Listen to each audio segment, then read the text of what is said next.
watching the 4-9 show. What's up, guys? What's up? Welcome back to another episode of the 4-9 show. The 4-9 show.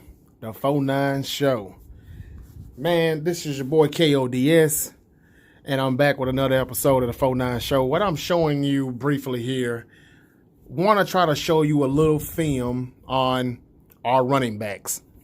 And here we're looking at Jerick McKinnon. Jerick McKinnon, of course, I don't have any film to pull up with him as a Niner, so I'm going back from a few years ago when he was in Minnesota in 2017 here. Just trying to show you some of the things that I think we can expect from Jerick McKinnon. Basically, he's going to be a catcher out of the backfield, as you can see here, being pretty much the check down guy. Not that he can't run in between the tackles, but this is not what he was used for. And I think we thought the same thing when we got him in San Francisco. We were like, what's up with this? He's not a number one back.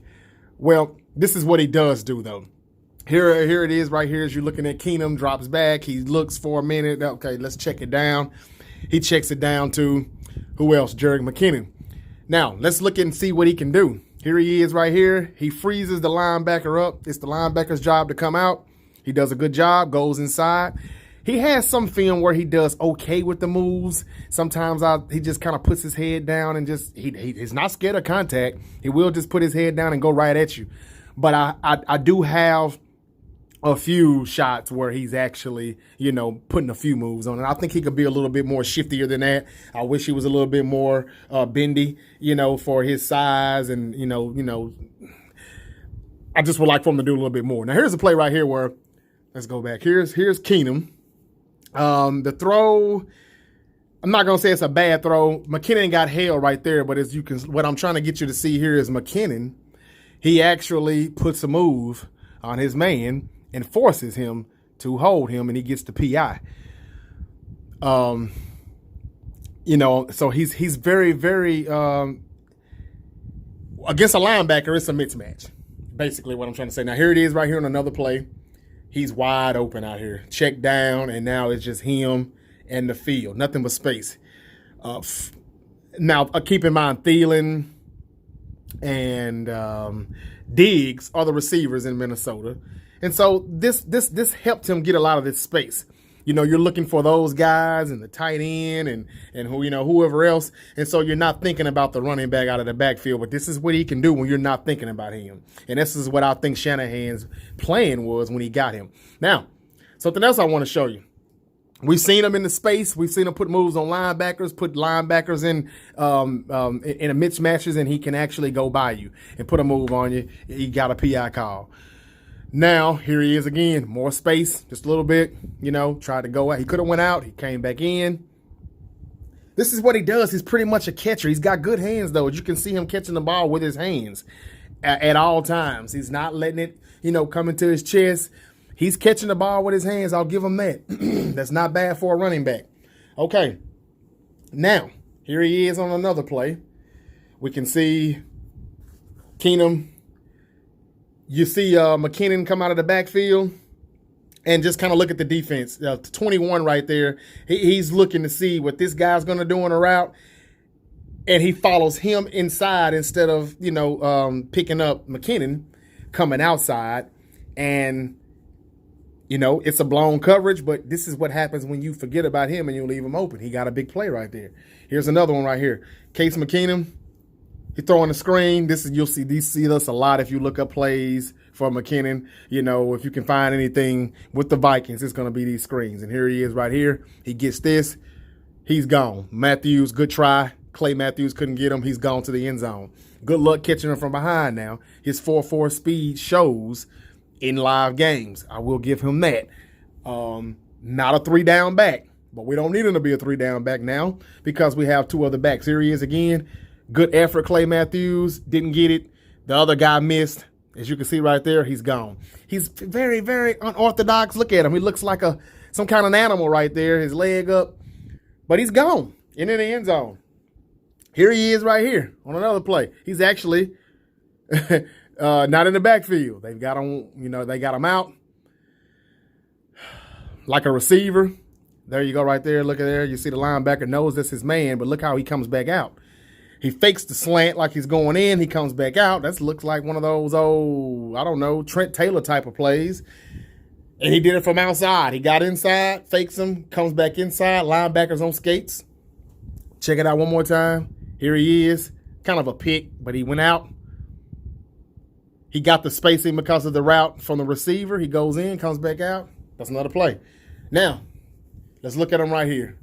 Want to show you how he's, okay, there's nobody to block. So here he is. He's sneaky like this now. And the quarterback is looking the complete opposite way. But this play, I actually think it is designed. I think they kind of know sometimes they're going to come back to him. Here it is right here. Put a move on, that's a pretty good move there he put on Aaron Donald. He comes back, throws it to McKinnon outside. Look at that one more time. Let's see. He put a move on Donald. That's pretty good, Keenum. So he gets away from Donald. That play wouldn't happen if he didn't do that. But wide open. Guess who's got all the spacing again? Jerick McKinnon. He's out here with nothing but green. There it is. Put a move on 26. And here he is. He gets more yards. So Thielen and Diggs has a lot to do with this. Don't get me wrong. But this is just a running back, okay? He's not a receiver. But look at the things that he can do coming out of that backfield if you're focused on Marquise Goodwin, Dante Pettis, George Kittle. These are the things that he can do with us. And that's what Shanahan saw. And this was his plan. Here's McKinnon again, coming out of the backfield. This is what he does. All right. He comes out of the backfield. I guess that's a check down. I don't even really know how many progressions Case Keenum went through right here. But as I'm showing you now, look, these are the guys who are supposed to be watching him. This linebacker, okay? They really, they're kind of blowing assignments here, or they're getting confused on what he's going to do. And they didn't catch him. They were focused on one guy, and then he came out the flat and done it. Here we go again. He's going to get the ball again. Look at this spacing. Now, he has to put a move on this guy. True enough. He didn't really have time to make a move on him, but he got away from him. So, hey, he doesn't go down that easy as well. You can see he got away from that, kind of slithery. Gets it. Looks like it's a stop. Who was that? Barron. Doesn't wrap him up. He gets out of it. This is a big play because he gets the first down. By getting away, he's able to get the first down. Now, here we go again. I guess he got a lot of reps against the Bengals. Here he is picking up blitzes. This is what I want to show you right here. He's not bad at this either, guys. Here he is. He knows who the guy is about to blitz. As you can see him right there. He's saying, okay, I see you. I got you. Huh. He gets right in there. You're not hitting my quarterback, partner. And he goes in there and he blocks him up pretty good. Now, if he was to get sacked on this play, it's not McKinnon's fault. He done his job. Keenum is able to get rid of that ball and complete it. Here's another play right here where he's looking. 52's coming on the blitz. I think he already kind of sees it pre-snap. If he didn't, he knows where his place is. He knows to be in the hole. He knows to, protect his quarterback. And he blocks him up good right here. One more time, you're looking. You really can't see if he's going to come or not, but he knows if anybody comes in this lane, I'm blocking you. If not, this when he dips out and he goes into his space and he's waiting on the check down if it comes back to him. And it does come back to him a lot. 52, though, he does come on the blitz, middle linebacker, outside linebacker, and he comes in and he blocks him up good. And Keenum is able to get rid of the ball. One thing I can say about McKinnon is not only does he pick up the blitzer and maintains him good. I mean, he stands him up. He doesn't look like he can really do that size-wise, but he done a good job. Keenum was able to complete the pass. But he actually blocks these guys up before they even get past the line of scrimmage. That's saying something. I mean, because you want to do it before they get in this area right here. He's getting them right here by the line. Okay? He's not coming at them late. He's not getting there late. He's in their face, under their helmet, right in their numbers, right before they even cross the line of scrimmage. So Keenum has got some good pocket presence right here. I mean, he's getting some good, a good clean pocket. And this is some of the reason why Keenum got a contract to go to Denver for 2018, because he actually had time. He actually had time to throw the ball, and he was able to, read his progressions. He was able to build his completion percentage up pretty high because he was checking down a lot to McKinnon. Okay, so he picks up the blocks. He can pick up blitzers pretty good for his size, and he catches the ball.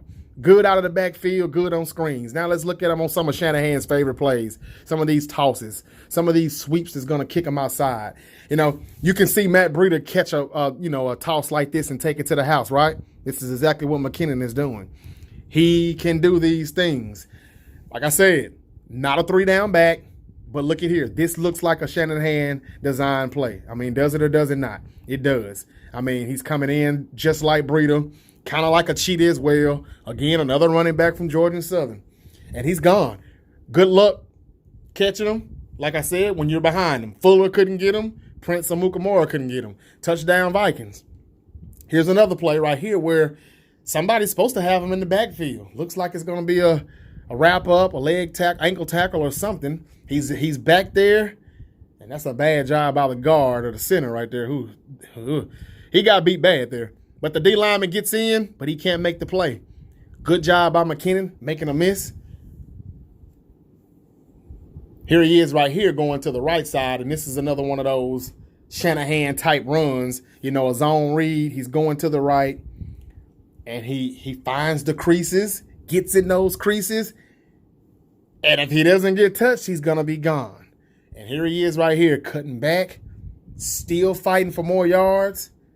He's almost at the first down marker. Most running backs could have went down right around the 50. Here he is past the 50. Hey, I'm going to cut back. I'm going to get behind you. He's fighting. And he gets past the first down marker. Another good run there.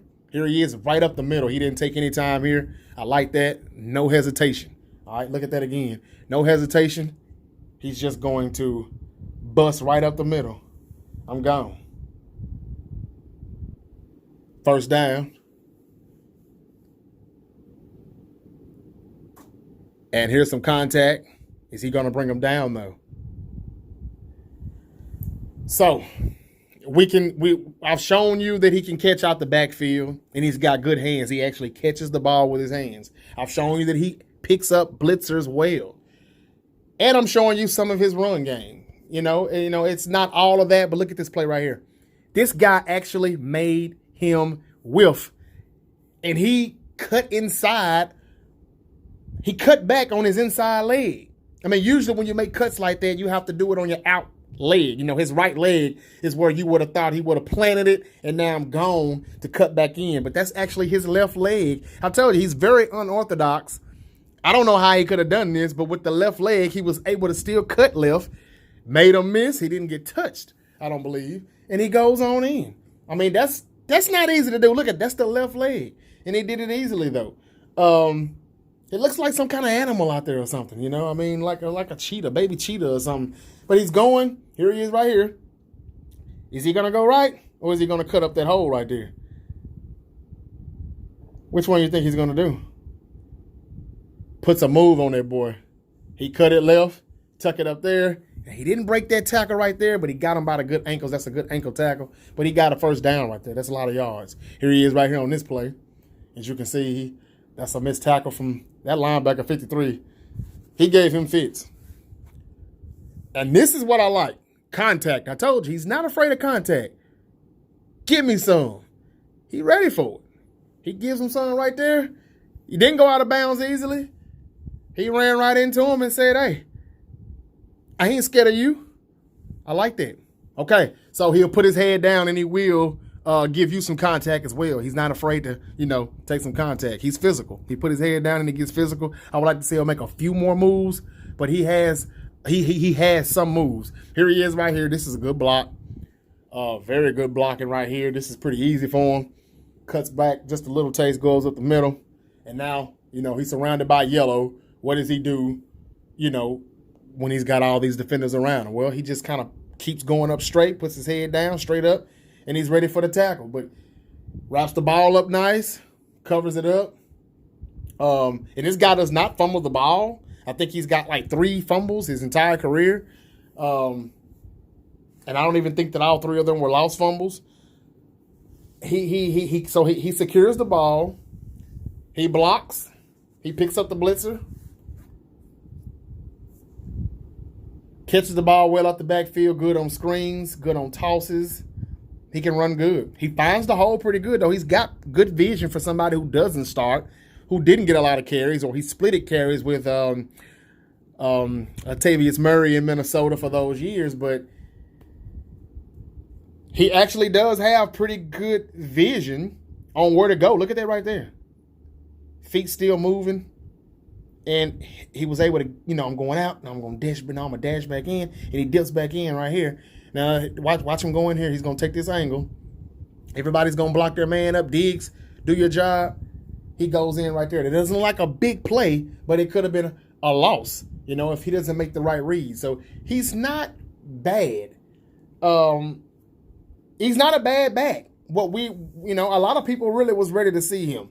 Only thing is, what I'm showing you right now, we don't know if this will be the same person for 2019 with the torn ACL. Then again, he could come back with a better bounce in his step. He could be even better. Look at him right there. Making moves, making spins, taking hits. Let's watch this one more time. He's going to come out. Okay, I'm not going to beat you to the corner, to the sideline probably, so I'm just going to dip back in right here, and he does. But watch the spin. He stops him, jukes him to go inside, and now he's going to, he's going to spin off of him. So he really, got a few more yards. 3 guys didn't get him, and finally the 4th one did. That's not bad. One more time, look, dip, coming back in, spin on you. He's all right. He's not bad. And these guys finally make the tackle. But look how many more yards that he actually got from what he did. Realizing real quick, I'm not going to beat you to the sideline. I'm going to just make this move. And he kept it going upfield. There's another one right here. Okay, he gets stopped. So let me tell you about some of the things that I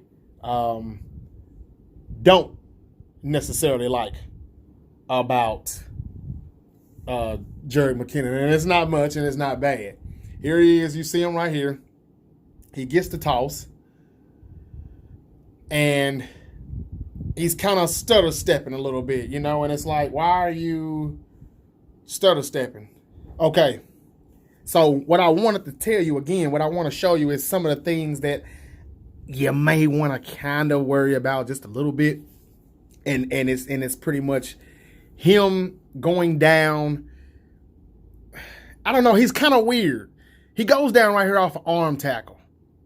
And now maybe he just says, hey, I see about 3 more guys coming. No sense in me trying to fight for any more yards, and I'm not going to get. But that arm tackle, that one guy brought him down right there. So even though I said he will put his head down and he'll hit you, he'll go. But then some plays, it's also easy for him to be brought down. Here it is right here. Another play. He barely touches the guy, and he brings him down, though. It's a tackle. I don't know if it looks like he may have tripped him up a little bit. Yeah, he got the arm around him, but just the arm tackle, he actually brings him down. So those are some things that were, you know what? You hope Shanahan has him in spacing like I showed you on some earlier plays a lot more than this, because he will go down and you'll be like, oh, man, he's 3 yards in a cloud of dust. But, so, yeah, the arm tackles, he shouldn't go down that easily on that. So that kind of, worries me just a little bit. And now that play right there, that's really not his fault. That's a little high right there by Teddy Bridgewater. I know he got his hands on it, but let's be real. He heard footsteps. And let me see how much effort he put on that again. Let's see. He throws it. That was a little high and fast. So I'm not going to say that he alligator armed that. I think he really just wasn't quite ready for it. Tevin Coleman. Get to him real quick. You see him right here catching the screen. Pretty much the same kind of guy with McKinnon as far as catching the ball. But he's a better running back as far as give me the rock. I can take a majority of the carries. Here he is. That's in between the tackle. That's just not a toss. You see that right there? Here he is again. He's got some spacing right there. Now, he's got some spacing, which Shanahan will put you in. He's good. This looked like Shanahan plays. Does it or does it not? And here he is right here. That's a man right there to go inside. Not worried about the hit. Got that catch. Another run up the middle. Just looking at Tevin Coleman. Here he is now. See that arm tackle there? Did not bring him down. Okay? He didn't get touched there, but hey, Thomas Davis put an arm out and it didn't faze him at all. So, and that's good spacing again. He's gone. That's our boy Trey Boston right there. He got turned around right there, but he did stop, make the tackle right there. We've been wanting Trey Boston. You got a chance to see him right there in space, open field. He couldn't get him. Tevin Coleman catching the ball, going down the sideline. He put a move on that boy right there. Ooh, man. And then he puts the burners on. Now, is he as fast as Brieda and McKinnon? Not quite, but he's tougher. I think he's more durable. He can also find the creases, though. We know he played in a Shanahan system. So now you got two running backs, Coleman and Brieda, who knows the playbook and knows the system. McKinnon, no, he hadn't been in it, but you can see a lot of runs that I showed you earlier looks just like Shanahan played. Some of those tosses that he ran. Here's a toss right here. This guy, what's his name? Steve Sarkisian. He was trying to still call some running plays like Shanahan was doing, even though Shanahan left. I'm only showing you 2018 highlights of Tevin Coleman. So you know Shanahan was gone. Here he is in the backfield. That's that check down play. Just like McKinnon. He's not afraid of contact at all. He's coming in here. Here he is down the field like a receiver. Still not trying to get out of bounds. He's fighting for more yards. If we block up good like we did last year, these three backs, and I'm saying three, I know I'm only showing you two, but I'm not showing you Brieda because there's no need. If you're a 49er fan, you know what Brieda brings to the table. There's only one question about Matt Brieda. Can he stay healthy? But I love Brieda. I love me some Brieda the Cheetah because he played tough and he played hard and he played on one damn ankle for most of the season. I forget which week it was that he hurt his ankle, but he was good. He still was good and he still played damn good on one leg. Tevin Coleman and McKinnon coming in. We think we're going to see McKinnon. I know when we first signed Coleman, we were like, we're trading McKinnon. But that hadn't seemed to happen. They said they're going to use them all. Look at McKinnon. I mean, look at Freeman. Not Freeman, Coleman. I like Coleman, man. Coleman is good. We've all pretty much agreed that this was going to be pretty good as far as, Tevin Coleman being added. So basically, man, Tevin Coleman and Jerick McKinnon and Matt Brieda, those three backs, they're going to be pretty good. They're going to be pretty dangerous. Fantasy-wise, I wouldn't advise anybody to pick one because they're all going to get, carries. They're all going to kind of split it up, maybe 12 carries for Coleman. I don't know, 10 carries for McKinnon or catches, He'll get 10 touches, though, whether it's, 6 carries and 4 catches out the backfield and then another 10 for Brieda, So that's about 30 run plays, though, or, designed for the running backs, 10, 10, 10. It could very well go that way. A lot of people think that Coleman's going to get a majority of the carries, and he may. And this will help keep Brieda healthy, and McKinnon, I think that they will ease him back into it, coming off the torn ACL. Haven't heard much about him. Been hearing so much Garoppolo talk. We hadn't heard anything about McKinnon being cleared for practice. We've even heard Verrett is going to be ready for training camp. Hadn't heard a lot about McKinnon. But from what I know, he should be good to go week 1. So the 3 running backs, again, I'm not showing Brieda because I don't think there's any need to. But man. Brieda, Freeman, and McKinnon definitely should do some things, man. I mean, they really should do some good things, and I'm looking forward to it. I'm ready. I'm very, very excited because I think that with a good running game, a balanced offense can always make Jimmy Garoppolo better. Yeah, we got a lot of questions about him, but I think our main question is, can he stay healthy? And one thing that can keep a quarterback healthy is a good, healthy running game. So I want to say that this is going to be the year that everybody can stay healthy. Somebody may get nicked up here and there, but I don't think it's going to be anything big this year. They got rid of the other guys, strength and conditioning, the trainers, and they fired those guys and they brought in a whole new staff. Nobody's really gotten hurt this year, if you want to be real, or this off season, except for, the people who normally is always hurt. Mr. Glass, Jimmy Ward, Mr. Made Out of Glass, Jimmy Ward. And, that's normal. We expect that. I mean, that's the norm. And then there's been nobody else but people that has had a history of getting hurt, of getting injured. And that's Debo, who has had some injuries in South Carolina in college. People don't want to talk about it, but he has. And Nick Bosa, we know that he has a history of injuries at Ohio State. So, high school as well. So those are the only two guys who are hurt, along with Mr. Glass, Jimmy Ward. Let's see what else I got. I wanted to just quickly talk about, the running backs and try to show you a little something. Man, work with me, guys. I gotta get a few things situated so I can put everything in front of you the way I really, really want to. But it's coming, man. I promise you it's coming. What I wanna quickly tell you though is the two guys who I just told you who has had injuries since they've been playing football pretty much. They have a history of injuries. That's Deebo Samuel and Nick Bosa. It just so happens that those two guys they're still not signed yet.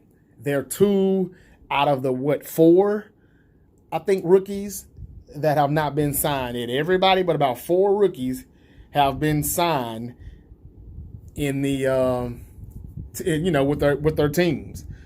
About four players have not been signed yet with their NFL teams, and two of those four are on our team.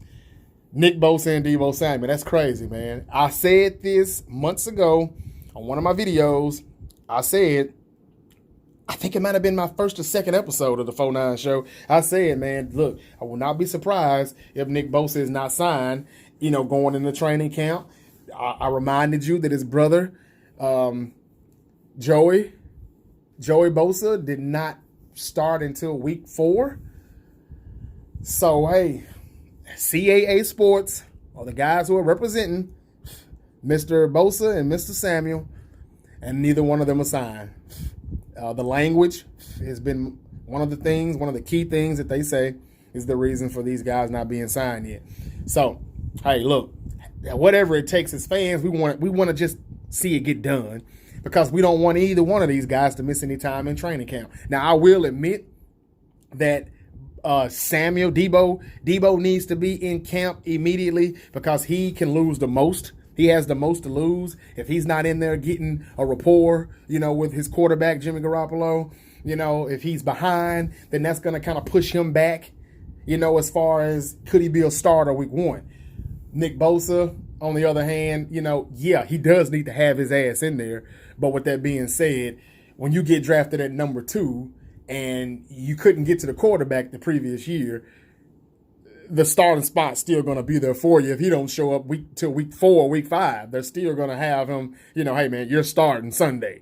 That's just how it's going to be. I mean, Crabtree held out, man, I don't know, for like the first 6 or 7 weeks of the season, and he was starting, I think, that next Sunday, because we didn't have no receivers. It was what it was. So, and that's some of the leverage that these players have, too, when they're negotiating. But Nick Bosa will be starting whenever he comes back in, just because, they feel that he's better than, whoever's going to be starting if he's not there, whether it's Ronald Blair or Solomon Thomas having to play end or whatever. They feel like he is the one, and that's why they brought him in. So, man, that's it. Bosa and Samuel still not signed yet. We're waiting. We'll see how that's going to go. We made an acquisition today. We signed this guy a few months ago, and I guess when OTAs came around, or after we signed Bosa, we went ahead and let him go. Moore, what's that guy's name? Moore is his last name. He's a defensive lineman. He played his last team was the Giants, the New York Giants. This guy last played, though, in the CFL, I believe it was. Some other football league. He had 7 sacks, though, and some tackles. He did pretty good. He's just there for death, I'm pretty sure. Can't see this guy making the team with all the D linemen we have. I don't know, but that's a sign we made. There was a roster spot left open. We knew something was going to happen in the next day or so after after they waived the kicker, which they could do so after signing Robbie Gould, and then they signed Navarro Bowman for a day so he could retire as a 49er. Big ups to Navarro Bowman, man. We love you, man. We're going to miss you. You were a damn fool, a damn beast when you were out there on that football field up until the 2013 NFC Championship game when you got your leg busted up. You were a good football player. I sometimes would say that you were just a little bit better than Patrick Willis. I know some people would say I was crazy when I said that, but I thought his coverage was better than P. Willie's. But he was good. I thought that he also blitzed a little bit better than Patrick Willis. But they were both good together. And, hey, who knows? He might have just been that good because of – no, I can't say that because he came back from the knee injury and Patrick Willis was gone and he still was like a tackling machine. Problem was his leg was so messed up, he just couldn't move laterally anymore. It was just straight downhill. And he started having to come off fields on third downs and, we could see it. The coaches saw it. And then he tore his Achilles. And he had to come back from that as well. And he definitely wasn't the same, and the rest was history. He ended up getting released. We granted his wish to be released. He spent the half a season or so with the Raiders, and then that was it. Nobody else called anymore because he just can't move in coverage anymore. But he was a great guy. Just wanted to just say that. I never will forget the pick six on a Monday night against the Falcons, last game at the Stick. It was memorable. We were so lit when that happened because we wanted to win that game and finish the season, on a good note with a win and get ready for the hard, tough playoff run that we were about to have. And we almost got back to that Super Bowl again. Man, that was a good year, man. It just came up short with the pick in the end zone in Seattle. But that was the year there when he got that pick six in Candlestick. That was the year that we had to go to Green Bay with a 12-4 record, but play a 9-7 team, on the road in a wild card game. And we beat the Packers in their stadium in the freezing cold. Cap went with no sleeves. And then after that, we went to, after we beat Green Bay, we had to go to, where did we go to? We went to Carolina after that, and we beat Carolina. And Cap did the Superman on him in the end zone. And then we went to Seattle, and that was everybody, 49er fans always know that game will go down in history as the biggest rigged NFL games of all time because we definitely got screwed so many times in that game. I mean, we really got fucked with no Vaseline. But anyway, that was 6 years ago. Let me get off my soapbox. But look, man, I'm your boy K.O.D.S. And I just wanted to give that quick shout out to Bowman, man. He's retired as a Niner. And even though he only had 8 seasons in the league, 8 seasons in his prime, though, 7 of those 8 seasons in his prime, he was so good at that time, though, I still say, maybe not first ballot, but he is a Hall of Famer. He's an HOFer, in my opinion, man. And so is P. Willie. And I think both of those guys are going in. It would be nice. P. Willie's time is coming around real soon here. But Bowman, you'll be in there too, man. I say in another 5-6 years, you should be in there too. But I'm out of here, man. Jerick McKinnon, Tevin Coleman, Matt Brieda. What do you guys think? 3-headed monster in the backfield. Hey, I showed you a little bit of what McKinnon can do. He can catch. He can catch screens. He's good in spacing. He can catch those tosses on those run plays, and he can take it to the house. He doesn't get caught from behind too quick. Sometimes he can go down a little easy with some arm tackles and things like that and get tripped up, but he's not going to be our number one back. So we don't have to be as pissed off this year as we were when we signed him last year. Breeda's still my dog, in my opinion. I still think he's number one on this damn running back roster. I'm not going to lie to you. I think he's still number one on the depth chart. But they're going to give it to Coleman, and that's fine because Coleman is good, and Coleman can definitely run between the tackles, and he's more durable. So I understand. But in my opinion, then I'll give you Coleman at 1, Brieda at 2, and McKinnon, in my book, he's still the third back, but because he's so good at catching that ball, I think he can be out there at times when another running back is on the field. It's going to be wide open with this offense, man. Shanahan has got so many plays I can see now. Jalen Hurd coming in on short yardage plays, being a running back, or starting in the slot but running out on some kind of jet sweep or catching, getting in the rounds, because we know he's not afraid of contact because he's a running back, or he was a running back. So he can take the ball and he can run some short yardage plays. He can do some things, whatever it takes to get the ball in his hands whenever he's on the field, because I know he's got to crawl before he walks. And I think Jordan Matthews makes the team. But when he's out there, I think it's going to be all right because of the things that Shanahan is going to dial up. Like I said, I wasn't really happy with the pick with him in the third round, but they're growing on me, and I'm getting more and more optimistic by the week as the weeks go by.